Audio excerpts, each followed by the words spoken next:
Welcome to today's webinar on unlocking opportunities in the new age for buyer's agents.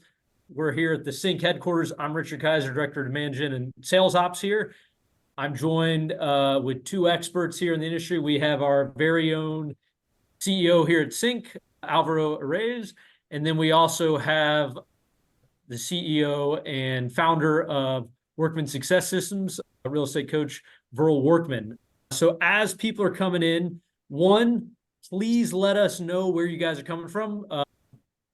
We got Verl out in Salt Lake. As we said earlier, we're here in Atlanta. We also going to have Jennifer, Taylor, and April are going to promote people to panelists as well. So we like to make this collaborative as we're going through this. So we'll give people another minute or so to get settled in, and then we'll go ahead and kick this off.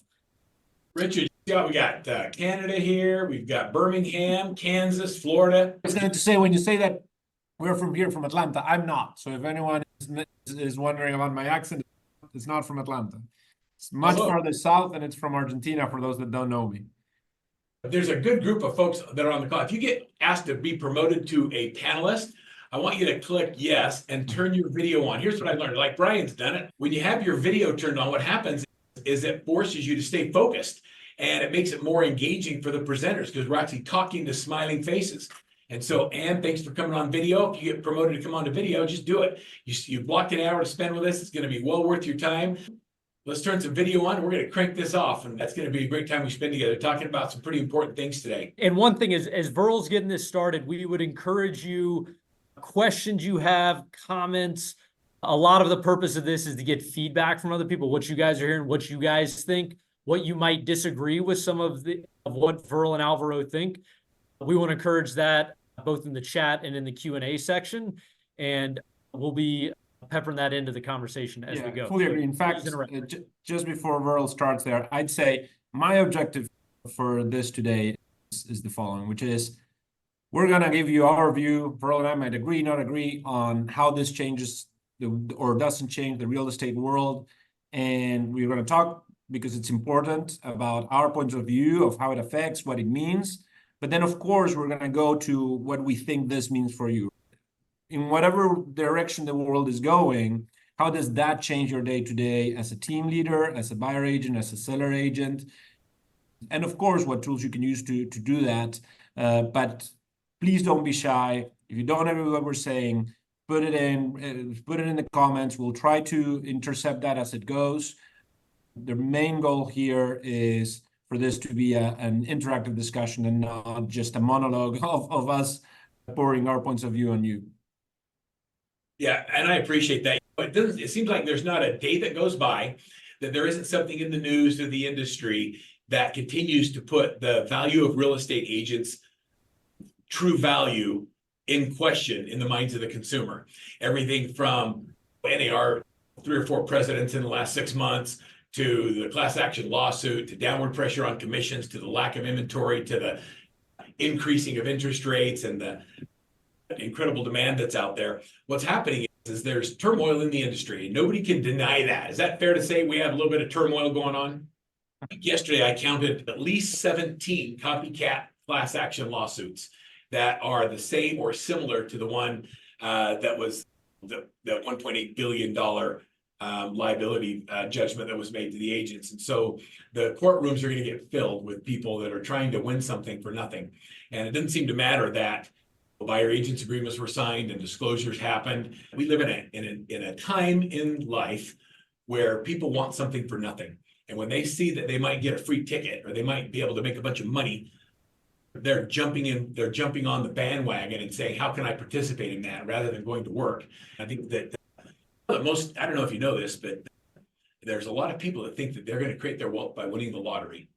And I think that these bandwagon class action lawsuits are just one way of thinking, hey, that might be my lottery. So our courts are getting filled. The headlines are this. So I want you to think about what happens as a consumer. So as an agent or a broker, when you think, if you just stop for a minute and stop thinking like a realtor and think like a buyer or seller. And this is what happens when you read CNN or you go to Fortune magazine or you look at Fox. I don't care who you follow or what side of the aisle you're on. This is the news that's out there.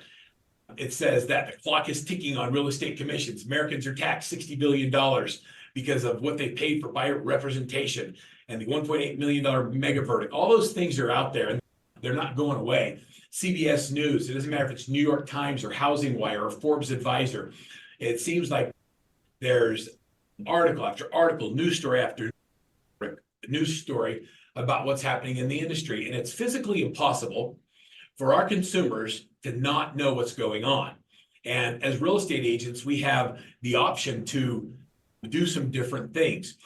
Albert and I were thinking about this, and before we give you our opinions, we would love to run a quick poll, and we would love to know what your thoughts are. What do you think is going to happen as a result of the class action lawsuit? So can we run that, Richard? Can we run a poll right here? Let's just do it, Alvaro. Let's see what they think. And while he puts it out there, All right, polls out. To explain these options, right? So they're pretty self-explanatory, but first one is nothing will change. It'll be just as before. All of this is just some noise and we'll be out in the same situation as we were before. Number two is it will still be where you have a buyer agent and a seller agent, but this will create some compression on the commission of the buyer agent and that will go down. Then the third is buyer agents are basically going to be replaced by more of a clerk position or a salaried position that is just a helper. And then number four is we turn into Argentina, right? We don't have buyer agents anymore. We just have the seller agent representing both sides of the deal. Yeah. As that comes in, let's have a quick, do you get to see the results, Richard, as they come in? We're at like 50% say nothing will change. Buyer's agent commission will go down, and then we're getting a C and D are getting a single digit numbers. We got about 2/3 of the people have responded. I'll kill it and I'll share. Okay, so 50% say nothing will change. That's crazy. Okay, that's interesting. 36 think buyer's agent is going to go down. 5% say it's going to be, and we're going to go to single agent model 8%. That's not too far off from what we discussed, Alvaro. What do you think is really going to happen as a result of this class action lawsuit to the buyer's agent? So I have to say I'm surprised by the result of the poll. I don't know about you, Verl, but I was coming here ready for a fight because I am a very strong believer of number one, nothing will change. And that's why I'm surprised, because everything I've been hearing in the market from experienced from everyone that's a talking head in this industry, but also from experienced real estate agents, they were more on the 2 or even the 3 position. And I'm going to explain why, but I firmly believe it's going to be 1 with maybe a little bit of 2, but I strongly believe everything is changing so that everything stays the same. So I'm not exactly feeling the same way you are about that one. So let me tell you what I think. I think that I think it's physically, I think that agents who know how to sell their value are going to be just fine. And then there's the other 85 or 90% of realtors that think selling a house is about showing houses, and they don't really understand the dynamics of being a great agent or how to sell their value. And I think they're going to see massive downward pressure on their commission because they don't know how to sell their value. In the absence of value, commission's always going to be the objection and always going to be the negotiation point. And we're already starting to see in a lot of the MLSs now, 1% buyer agency commission, 0%. We saw the first commission in Houston, the 0% buyer agency commission. So I think there will continue to be downward pressure. For sure, I believe it's going to put us in a situation where we have to elevate as an industry. I think the days of fog and mirror, you can be a realtor, are going to go away, and you're going to have to be a true professional in order to stay in this business. So yes, I think things are going to change, and I think that the commission is going to go down. There's going to be a lot of downward pressure on it, but agents are pretty smart, Alvaro, and we're pretty good at figuring out how to get paid for what we do. But that's precisely it, Verl, which is, I agree with you with the professionalization that this is going to drive the buyer agent. It's just, I don't agree that will drive commissions down. One will say, but then the bad agents will accept the negotiation and go down. But just like Brooke Garner was saying over there, they're going to be driven out of business. Because the truth, and this is especially true in the US, is that, and you just said it, right? Price only matters in the absence of value. And Americans are pretty smart. And they've had the option to discount commission for a very long time. All these lawsuits that are claiming people didn't know, we know that they're BS, right? The truth is, we have one very strong example. Of course, it's on the seller side, but Redfin has been advertising 1% seller commission for years, and it has been doing it with massive amount of marketing spend, right? It's been everywhere. And do you know how much Redfin is of the transactions of the US? Insignificant. 0.78%. Yep. So if you have the ability to sell the same product as someone else for a third of the price, which they've had for all this time, they were not the only ones, but they were leading it, right? They've been able to sell the same product for a third of the price for all this time, and they only captured 0.78% of the market. And today, we are going to be seeing the same thing. Are there going to be agents that are going to be reducing their commission? For sure. And very quickly, people will start going again to the agents that don't discount per commission. Because in the US, whether it's true or not, it is perceived that when you discount your price, it's because you're a cheap product and you're gonna give a cheap service. And a different example of that is FSBOs, right? FSBOs, which have been around all this time, are only used by 3% in cities, 7% overall, but 3% in cities. And people know that they can skip that commission, but they don't because they are scared of everything that comes with it. Yeah, I think there's a lot of things people would do rather than negotiate. That is absolutely true. People, right? Verl, there's something coming from a different country. The US doesn't like conflict. Friction is something that people don't like it. And one of the main differences between, I find it funny when people compare, as I look at other countries where there's only one agent. One of the horrible things of buying a home in a different country where there's only the seller agent is you have to go and deal with the 20 different seller agents of the houses that you're looking at. Here you deal with one agent, and then you even get into a fight with that one agent. I'm sure a lot of people here in this call have had tough conversations with the people that represent, but you're having a conflict with one person. The idea of having that friction with 20 different people is very daunting. And if we think of what was the biggest boogeyman of the last 20 years that everyone said was going to obliterate commissions, what would you say it was? Anyone on the audience, give me the biggest one word that you can put in your chat right now, which is the thing that was going to make commissions go down. There it is. Brooke Gardner. Margaret says Zillow. Yes, and Brooke said it too. So Zillow came up in 2006, and one very real change happened, which is people started searching for homes themselves instead of having the realtor search for them. And that is a very real bunch of work that got moved from the realtor to the consumer. And everyone thought, now that the realtor is not doing this bunch of work, they're going to have to collect less commission. In 2005, according to Realogy, the average commission per side was 2.5%. And in 2020, it was 2.47%. All right, Alvaro. So hang on. So if you talk about Zillow not changing everything, all these transactions are being done by Zillow Flex, take 40% off the top. And so while it may not be a downward pressure from the consumer commission, what the agent collects as a net fee is 40% less. That's massive. You're getting agents hooked on the crack, and then they're getting certain things, and then they're going to come in.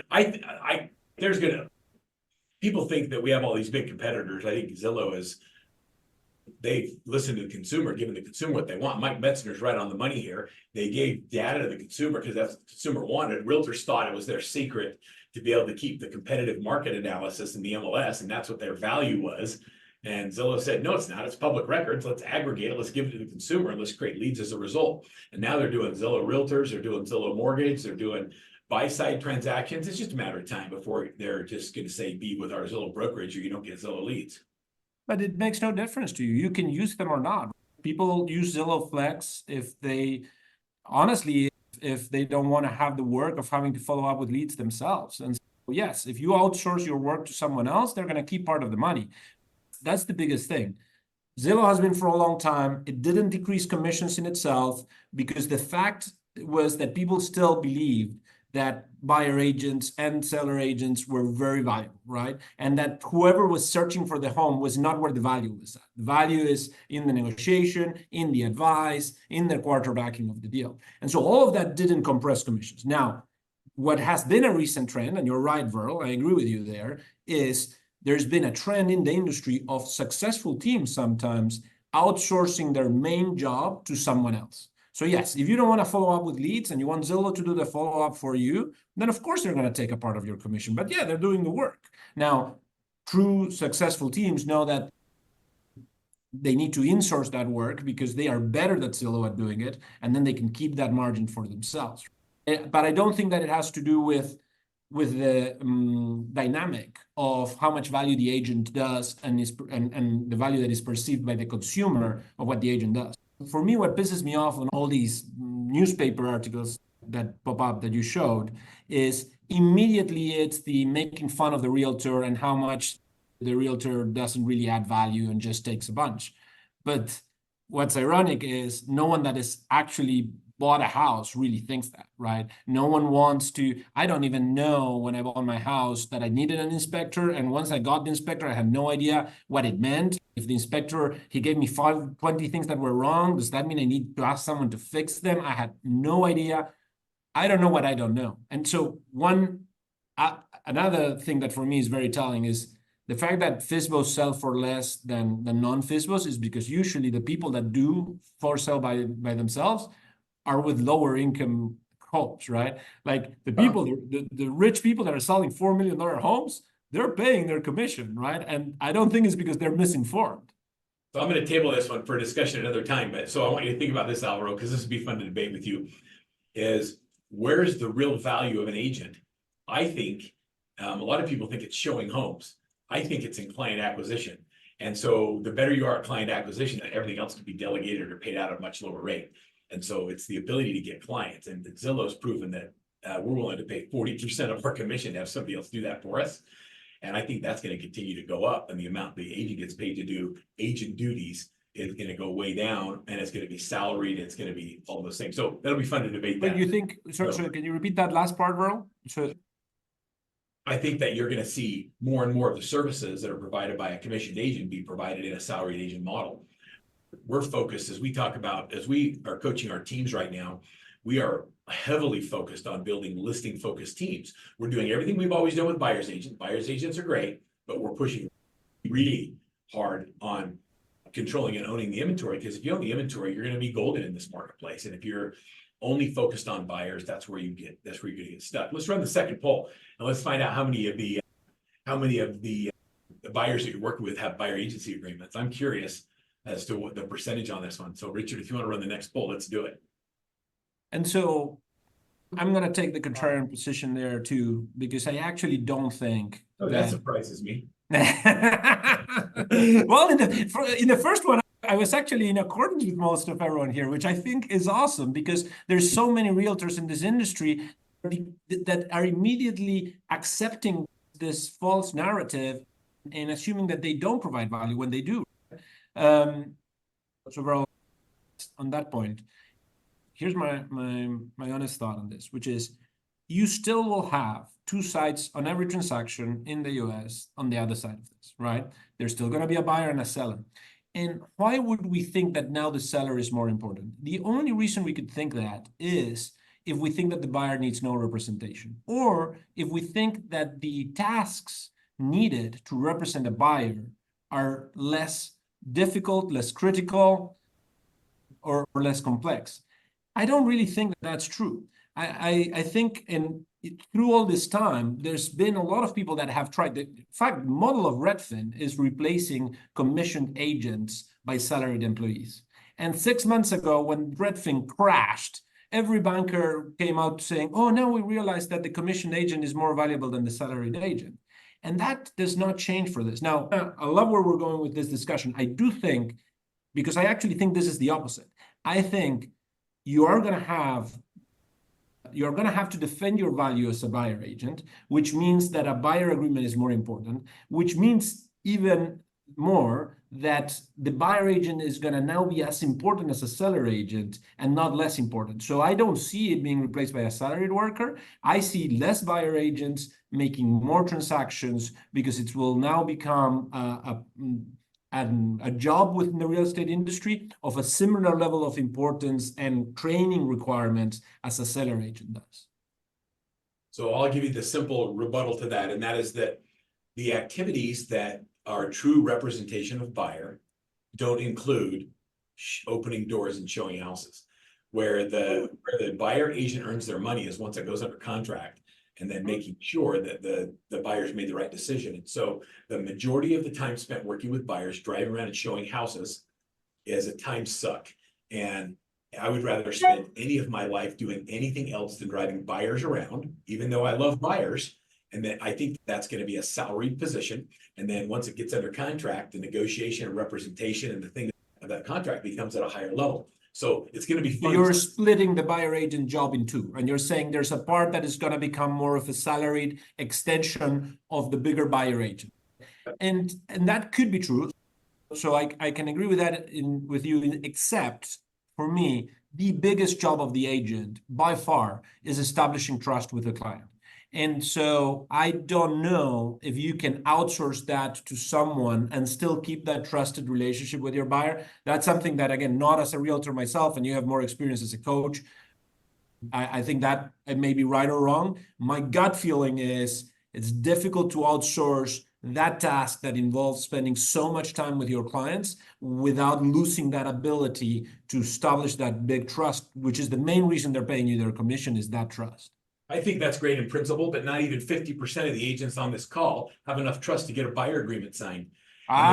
So that's okay. So let's go to the poll. You're right. So what happens is when you don't do a buyer agreement, when you don't do a buyer agency agreement, what you're saying is that I don't believe in the value that I provide enough to expect to get paid for my services. And so I do wish marketing, and I drive people around giving away my services for free, hoping that they see value in my service. So when it comes to time to have a commission discussion, they don't push back. That's a scary way to live. And if you want to bring an increase of professionalism in the real estate industry, this poll right here is fascinating. Like I want a screenshot of this to talk about it at Inman next week, because I think that what we say as an industry is we want to increase the professionalism, but then the way we behave is not consistent with our words. When's the last time you sat down and met with what if you went to a dental office and you say, okay, I need a root canal, and if I'm happy with the service you provide, I'm going to pay you for it. Is there any chance it works that way? No, you don't even get to meet with the dentist. What you get to do is you get in and they say, let me have your insurance card. And then they check it to make sure it's going to clear. And they say, oh, there's a deficit of $1,500. Who's going to pay that? And you say, can I make payments? And they say, yes. Okay, now you can see the dentist. In real estate, there's this perception that agents aren't worth the value what they provide. And that's because so many of us aren't, and we don't ask for it. And when you give away your services for free, what then is the value of your service? I fully agree with you here, Merle. I think this is when we say, even when I say that I think nothing will change from a commission point of view, I still believe that a lot of things will change from a process point of view. And as you say, now we've brought all this fear into the market, into the real estate agents, and you will have all the real estate agents that cannot really compete in this new market because they cannot defend their value. And as you're saying, if you're not willing and able to sit down and say to someone, hey, let's put in paper that you're working with me, then all the naysayers were right. You didn't have that value if you cannot defend it. So defending that value will become so much more important. Yeah, I think Lauren hits it on the nose when she says that the consumer watches these HGTV shows about selling sunset and houses in the Bahamas, and they work with these realtors that don't demonstrate the property. They don't ask probing questions. They aren't looking out. And it's almost like this glamorous, they portray realtors to be less valuable than they really are. I think the value of an agent is worth way more than what we charge. It's just that we don't do a very good job of articulating that value. And so it's not about whether or not there's value. I agree 100% that agents are worth every dime and that no buyer should go unrepresented. And I'm truly represented, someone who's a professional. But I don't think you can be good at anything if you do it 5 times a year. The average agent doesn't do enough business to be able to stay in business. And so how do you get good at it? But what happens is when there's this kind of massive confusion in the marketplace, you've got the news pounding down, class action lawsuit, agents overpaid, billions of dollars given to agents that didn't earn it, all that negative news. What happens with the consumer is they get confused. And these emotions that they have, the emotions they have are real. When people have fear or they have confusion, I use this emotional intelligence. We talk about that for a minute, but when you have fear or you have anger and you look at the emotional intelligence wheel, Phil turns into terrified and insecure and inadequate and worried and anxious. And what happens is when they feel any of those negative emotions, it causes them to pull back. And that's why you're seeing a slowdown in the marketplace, even though there's a pent-up demand of buyers that want to buy homes and limited inventory. And we're still seeing decreases in markets. And it's because of the emotional experience that people are getting. They're just flat out confused. You've got inflation going up. You got rates that are fluctuating up and down. You've got these class action lawsuits. You got 4 presidents of NAR in the last 6 months for all kinds of ethical issues going in and out of the business. I mean, our industry is under attack. And all it does is create sadness and disappointment and regretfulness in this industry, and people feel hurt.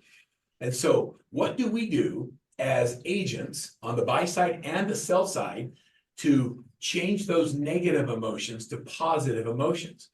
And how do we elevate the perception of the realtor in the eyes of the consumer? I mean, that, Alvaro, if I have a mission, if you said, bro, what is your mission? My mission is to bring a higher level of professionalism into the industry and to raise the bar. And when someone says I'm a realtor, people go, dang, that's awesome. How long have you been serving? Like, I want people to think of us as the servants that we are in a marketplace, helping people with their most expensive transaction. We talked about this. In the absence of value, price will always be the objection. And that is never going to change. And so it doesn't really matter what you charge. Our commissions have always been negotiable, and we've always taught that. And I've always taught you should have different levels of listing presentations. At the 7%, you get this level of service. At the 8%, you get more percent. At 9%, you get more value. So at each level, you get different services, and you get to choose what you want. And I think that the agent they'll choose.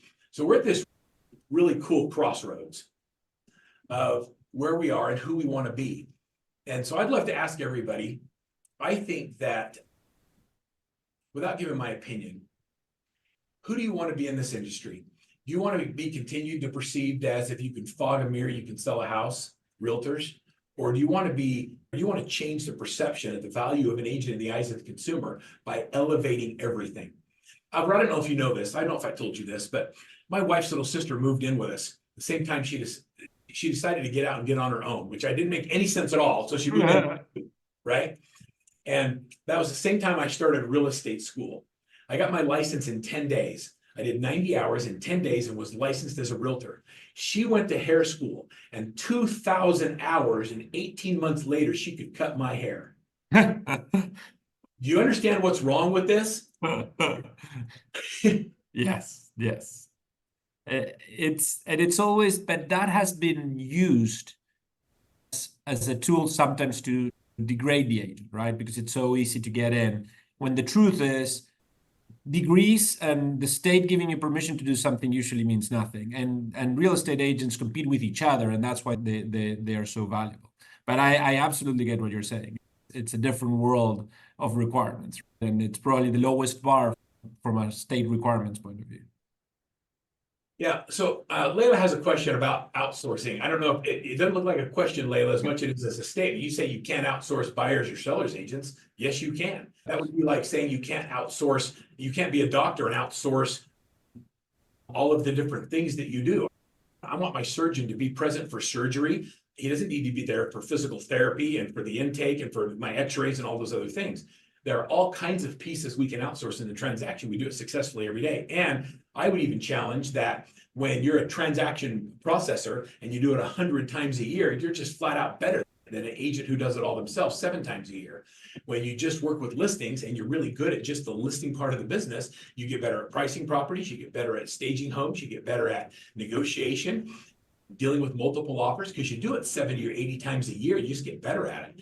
And when you're doing buyer's agency, whether you're a showing assistant or a buyer's agent, the more you do it, the better you get at it. So specialization and segmentation is part of what's elevating the industry. And the consumer today is used to working with teams. And the individual agent that wants to do it all themselves, there's still going to be a place for them, but I think it's going to be a dwindling market share. And you're right, Ro. I think you can absolutely outsource. And so I think what everyone needs to decide is, what are those parts where you build trust with the client that you do not want to outsource? And for example, you outsource ISAs because, of course, you don't want to spend a ton of time doing mind-numbing calls, right? But there are things where you build the trust that are not. But one thing that I wanted, there was a question on the chat from Rebecca, which I actually think is worth talking for a minute, which is, we did not mention the possibility of separating the seller commission from the buyer. And so today we all understand that the seller collects the 6% and then shares with the buyer. And there could be a world where we say, no, okay, the buyer is going to negotiate their own commission on their side and the seller is going to negotiate their side of the commission. Again, I do believe that's a possible outcome out of all of this. I still don't think that will compress the commissions. And so one important point is that the truth is neither of the sides are paying for the commission. The commission is a fee, it's a tax on the transaction. It's like when you buy something at the store, you pay the sales tax, or does the seller pay the sales tax? You consider you're paying the sales tax, right? But it's exactly like the buyer commission. The seller is collecting the money and then is giving some of that money to the government. And if you change that, if you really believe that the economics are working today, when you change that and you separate it, the only real difference is that the argument for the value is having to be done separately. So today, the seller is arguing the value of the agents on behalf of both, because that's the side of the commission that is getting negotiated. And now you're going to have it separate. If that happened, it will only reinforce what Verl is doing, what Verl is saying, which is, now that you're a buyer agent and you have to defend your side of the commission, you have to go and explain your value.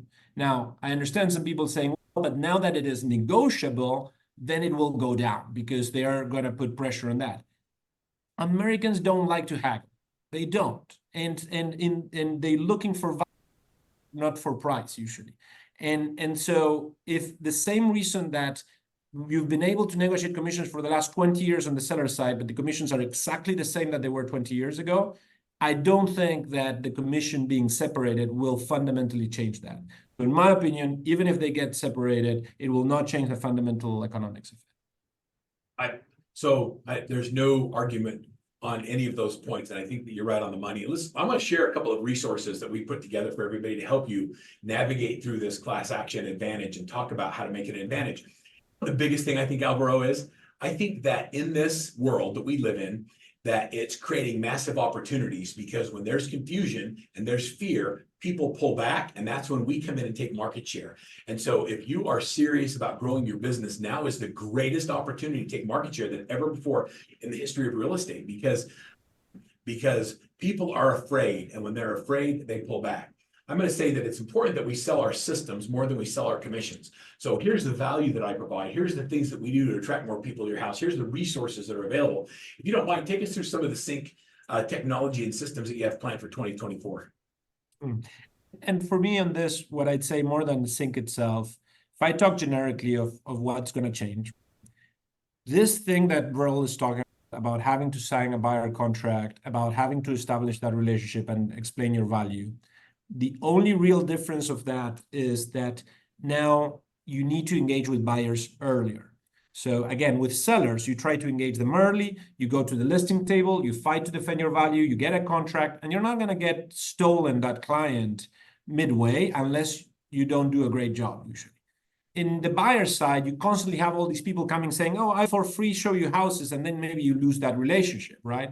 Now, if you're going to be putting the buyer contracts in place, and that's going to be the new MO, then getting in early is important. And so again, whether it's with CINC or with anyone else, I'd say you need to think of your future and the future of your team on how are you going to get earlier in the funnel. If you're doing great farming, I don't like farming But if you're doing great farming, that's going to become a much more important tool for you. If you do inbound lead generation, early funnel inbound generation, like what CINC specializes at, this is going to become a very important thing for you. If you're mostly sphere of influence and database, you're going to need to make sure you double down on those efforts, because once someone else got in, they're going to get their buyer contract in, and you're going to be out. So for me, if you go to the next slide, for me, if I think at CINC and what we're doing today, I'm doubling down on the buyer side of the leads, and I'm doubling down on the early funnel side of the leads.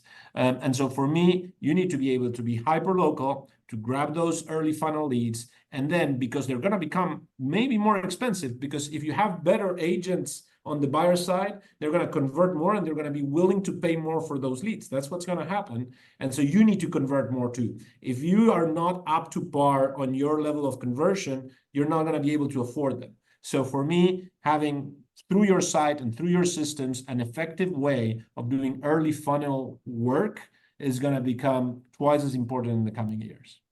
That, to me, that's why CINC is such an important partner of Workman. We coach high-performing teams. That's all we do is teams. Ask me what we do teams. We do it better than anybody else in the world.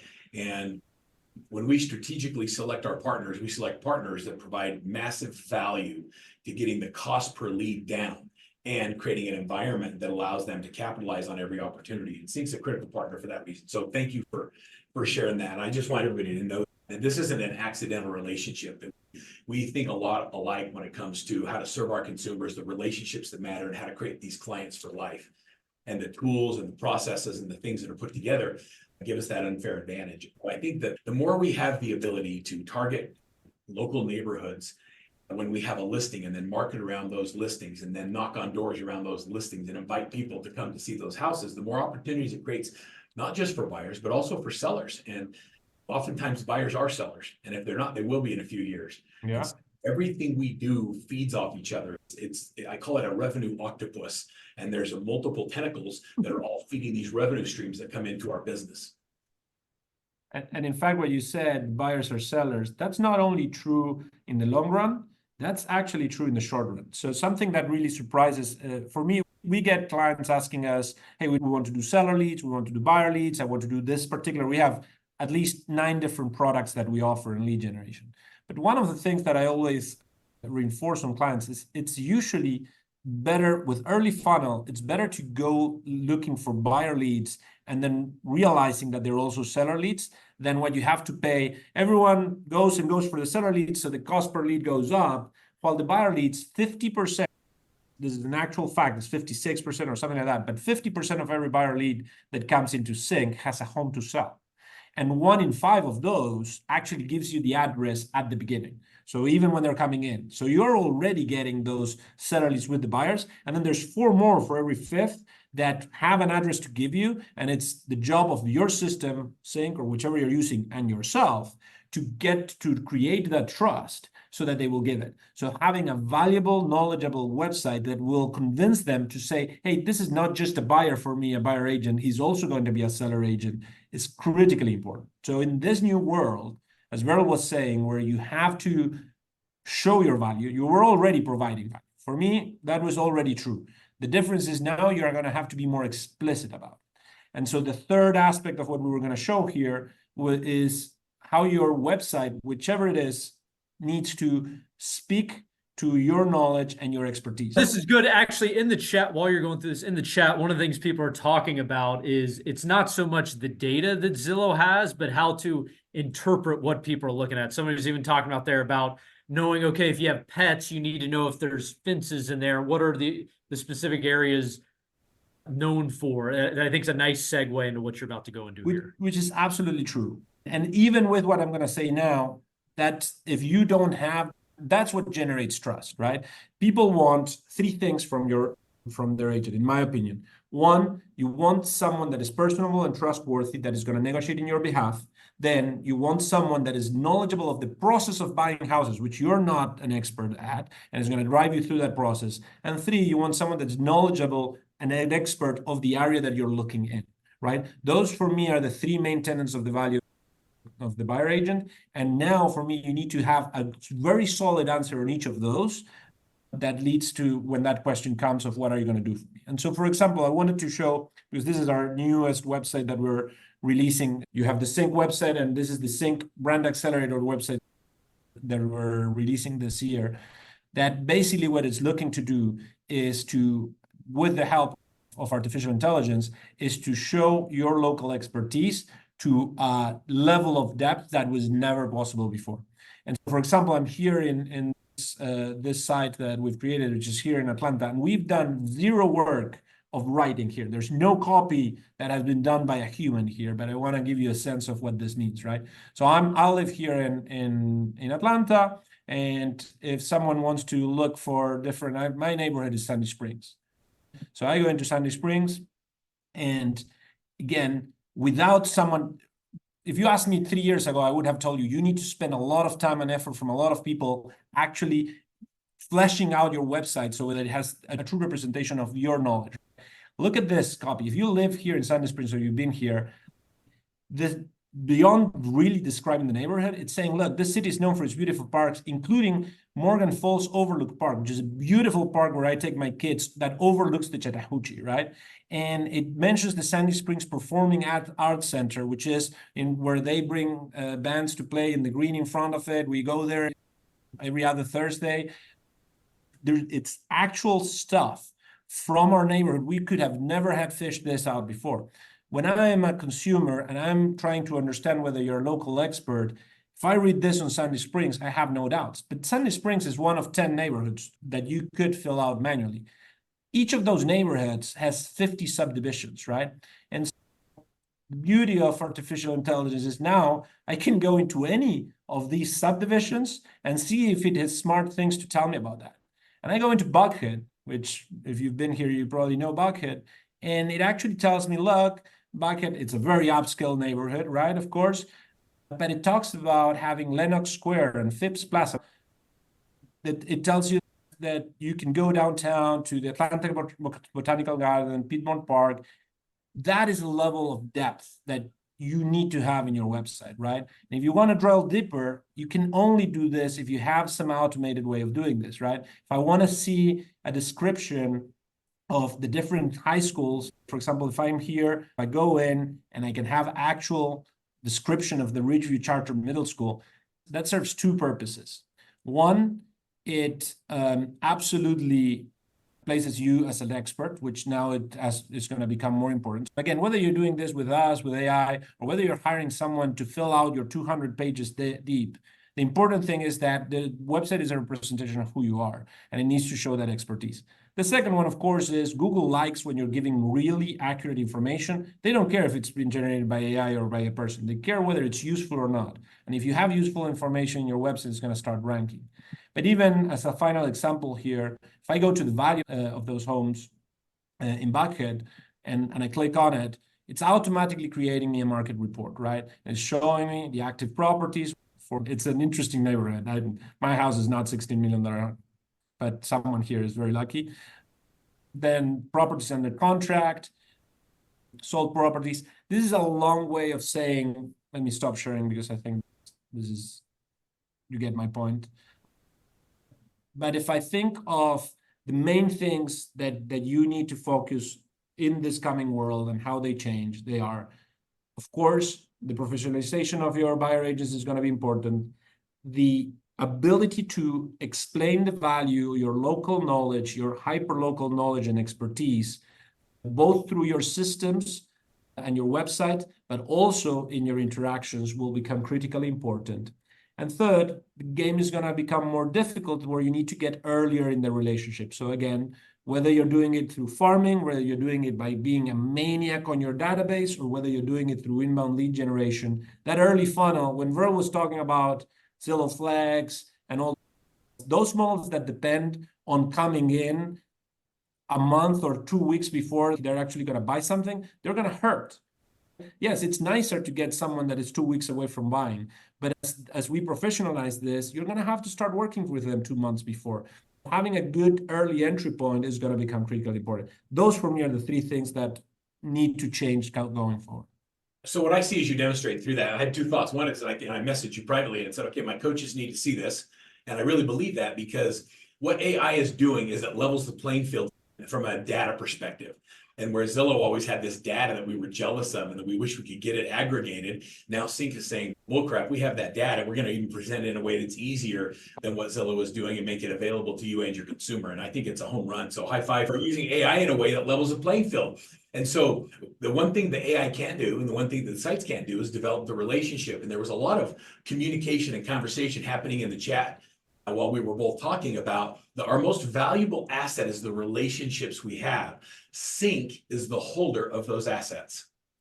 And so the relationship is valuable. CINC is where we manage and nurture and keep in touch with and provide value to those relationships that keep us at the front of those minds. So the moment that buyer or seller makes a decision to move, boom, they think of us first. And so nothing we talk about and nothing we do ever diminishes the value of the relationship. But I want everybody to make sure that you understand that. We get that. We understand it, we know it, and that's the purpose of the relationship management. Let me share my screen with you again. Let's go back into a couple of thoughts real quick. Love that. Why coaching is so important, right? And why training the agents the right way is going to become that much more critical. It's a very thin line that separates average from the exceptional. What we've learned is we've gone from an action-based marketplace where if you could just show up and you were in the right place to do an open houses, you could sell a certain number of houses. Today, you have to have higher skills, a moderate plan, the right focused action to be able to be successful. The average agent today has never been through a market that's challenging. And so they have limited action, they have moderate skills, they have an okay plan, but they have this big void that used to be filled by showing up, and they don't know what to do with that. And so they fill the void with fake work. That's the pretending of being busy, but not actually doing anything that moves them closer to the transaction. And we don't have an inventory problem. We have a prospecting problem. We have a hunting problem. We have a relationship problem. It's not that there's not enough inventory. It's that you don't have any. And so I want you to think about where the real problem is and go fix it. I shared this with you the other day when we were talking, but in 2019, it took 167 calls and conversations to get a closing. 2020 went down to 134. It got easier. 2021, 127. 2022, it went all the way back to 165. And last year, it took almost double, 222 calls to have the same closing. You can't do the same amount of effort in 2024 as you did in 2021 and hope to get a better result. You have to do a lot more. And so you have to automate as much of your processes and systems as possible so you can spend your focused time doing the activities that give you the highest return on time. Does that make sense? I'm telling you right now, for those of you that are team leaders and brokers and owners or running brands, is that agents are looking for clear leadership. They're not looking for wishy-washy people that say, well, do your best. They're looking for, here's what to do and how to do it. Now go do it. Now show me that you did it. And if you run into some problems, they'll work through those problems with you. We created a worksheet, a work document for you. I'm going to give this to everybody if you want it. It's called the Class Action Advantage. And what it does is it's a story of an agent that has clients that are bringing up the class action lawsuit. They wonder how it's going to affect commissions. It goes through and tells about how they deal with it. And then we have a fact sheet for what's gone on with the class action suit up till now, and it's constantly being updated. And then we've created a role play where you actually have a script for role playing as a buyer's agent or a listing agent on how to talk to clients about what's going on in the marketplace so that you're able to show value instead of give away your price. And it's very powerful. Does anybody want a copy of this? Like, we practice this and we role play it with our clients. We do it on a regular basis. If you'd like, you just got to say you want it. I'd love to share it with you if there's enough energy around that. Okay, I guess that's a yes, Alvaro. Yes, I'm seeing many of them. So the thing is, that's why you need to be aligned. Alvaro, you mentioned coaching, and I'm not going to spend any time on it other than if you don't have a coach, I think that you're at a big disadvantage because as a coaching company, we're constantly thinking about what's happening ahead of the marketplace. What we're focused right now on third and fourth quarter of 2024. And what are the things that we have to put in place right now to make sure that we're dominating in the fall? I believe there's going to be a massive influx of buyers and sellers hit the marketplace. And the agents, brokers, and teams that don't build the infrastructure, the systems, and the people to be able to handle it are going to be scrambling, trying to keep up with those of us who planned in advance for the bounce that's about to occur. And so I hope you have someone that's helping you with that. So we're going to give you all of these things. You don't have to be afraid anymore in the marketplace. I just want you to know there's massive opportunity out there. In this market, there's just great opportunity.